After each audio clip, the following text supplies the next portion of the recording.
The Galactic Council had seen many species rise and fall across the stars. They had witnessed the silicon-based crystalline hierarchy's geometric perfection, the gaseous nebula collective's ethereal intelligence, and the cybernetic precision of the machine syndicate. But none had prepared them for the peculiar partnership that now stood before their assembled representatives. Captain Sarah Chen of the Terran Exploration Corps stood perfectly still as the massive gray wolf beside her sniffed the air of the council chamber. The creature's amber eyes swept across the alien delegates, with an intelligence that made several of them shift uncomfortably in their various forms of seating. "This is highly irregular," buzzed the insectoid ambassador Zekth, his compound eyes reflecting the chamber's crystalline lighting. "The human brings a pet to a formal diplomatic gathering." The wolf's lips pulled back slightly, revealing gleaming white fangs. A low rumble emanated from deep within its chest. Sarah's hand moved to rest gently on the wolf's neck. "Ambassador, meet Lieutenant Commander Rex. He's not my pet, he's my partner." The revelation sent a ripple of confusion through the assembled delegates. The aquatic pelagic representative's tentacles writhed in agitation, while the rock-like sedimentary council member's surface literally cracked with stress fractures. "Impossible," declared High Counselor Vexnar of the Apex Confederation, his 6 arms gesturing dismissively. "Lower life forms cannot achieve true sentience. This is some primitive human trickery." Rex's ears flattened against his skull and his hackles began to rise, but Sarah's gentle touch kept him steady.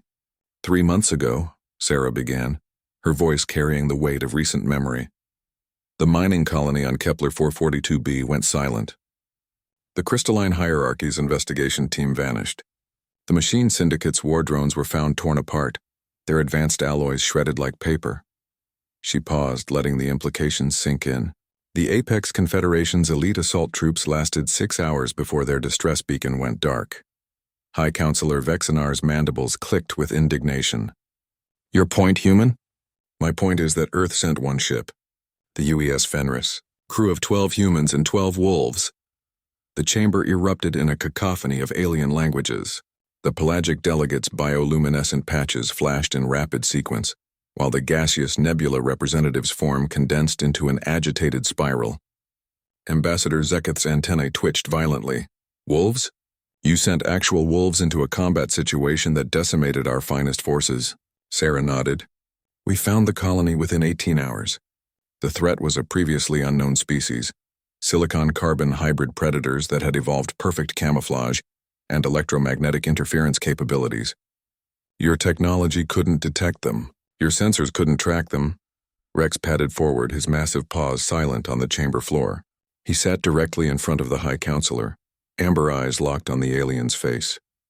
"But Rex and his pack could smell them," Sarah continued, "could hear the minute vibrations of their movement, could sense their presence through methods your advanced civilizations had forgotten or never possessed." The wolf's nose twitched, and he turned his head slightly toward a shadowy corner of the chamber. Sarah followed his gaze, her hand moving to her sidearm. "In fact," she said quietly, "Rex is telling me there are 3 of those same predators in this chamber right now." Panic erupted. Security forces scrambled while delegates fled toward exits, but Sarah remained calm, watching as Rex's body language guided her attention to 3 specific locations.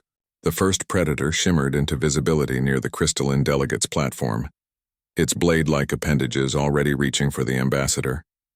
Sarah's plasma rifle discharged twice, the creature crashing to the floor in a puddle of superheated silicon. The second emerged from behind the pelagic representative's water tank. Rex was already in motion, his powerful jaws clamping down on the creature's central mass before it could strike. The third hesitated, caught between Sarah's weapon and Rex's pack instincts. That moment of uncertainty was all they needed. As the last predator fell, silence descended on the chamber.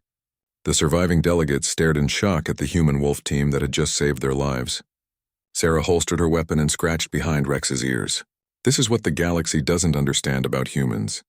We don't just conquer or consume. We partner, we bond. We make family out of entirely different species." Rex's tail wagged once, and he let out a deep, resonating howl that echoed through the chamber's acoustics. The sound was primal, ancient, and somehow reassuring. 30,000 years ago, Sarah explained, my ancestors looked at wolves and saw not just predators or threats, but potential allies. We shared our fires, our food, our homes. We hunted together, fought together, lived together. She gestured to the alien delegates who were slowly returning to their positions. You see advanced technology and assume it makes you superior.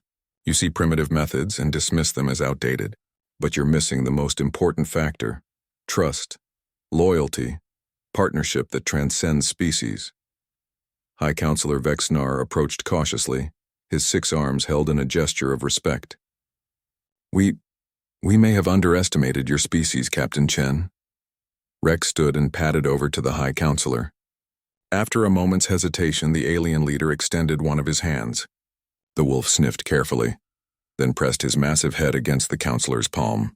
This changes everything, whispered Ambassador Zeketh. If humans can form such bonds with non-sentient species, who says they're non-sentient? Sarah asked with a smile. Just because Rex can't operate your computers or speak your languages doesn't mean he's not intelligent. He thinks, he feels, he chooses, and he chose us, just as we chose him. As the council session concluded and the delegates filed out, many stopped to observe the human and wolf more closely. Some brave souls even received the honor of Rex's approval, a gentle head bump or tolerant sniff. Word spread quickly through the galactic networks. The humans and their pack animals became the subject of intense study and speculation. But more importantly, they became the galaxy's most sought-after allies for dangerous missions. Because while other species brought technology and firepower, humans brought something far more valuable: the ability to turn any world, any situation, into home. And when you have pack, you're never truly alone in the vast darkness between the stars. Rex howled again as their ship departed the council station, and Sarah smiled as she heard the answering calls from the other 11 wolves in their pack. The galaxy was learning that humanity's greatest strength wasn't their weapons or their ships. It was their ability to love fiercely enough to expand the definition of family across species, across worlds, across the infinite black of space itself.